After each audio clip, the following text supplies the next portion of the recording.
होते हैं। Thank you so much. অনেক অনেক ভালোবাসা আজকে আমাদেরকে সময় দেওয়ার জন্য। আমারও শ্রদ্ধা, হ্যাঁ। কৃতজ্ঞতা। অনেক ভালো থাকুন, দর্শকদের উদ্দেশ্যে কিছু বলুন।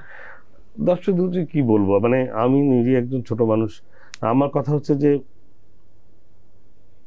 যেটা ভালো সেটা যেন মূল্যায়ন পায়, এবং আমরা যেন ওই ভাইরালের পেছনে না ছুটে যদি কোয়ালিটির জন্য একটু কাজ করতাম, তাহলে কিছু আমাদের দেশে আর্টিস্ট তৈরি হতো, সেটা সব সেক্টরে।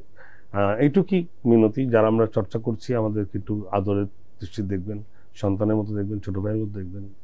বাস নিজের মনে করে দেখলে সুকর্মবৃত্তির উত্তরণ ঘটবে, কারণ একটা দেশের কালচার সেই দেশটাকে রিপ্রেজেন্ট করে। একেবারেই তাই। থ্যাংক ইউ আরো একবার, অসংখ্য ধন্যবাদ। আমি বিদায় নিচ্ছি। দর্শক বিদায় নিচ্ছি আজকের মতো ICCL প্রেজেন্স টিভিএস স্পটলাইট থেকে। দেখা হচ্ছে আবারও। সবাই অনেক ভালো থাকুন, নিরাপদে থাকুন, আর থাকুন টিভিএস এর সঙ্গে।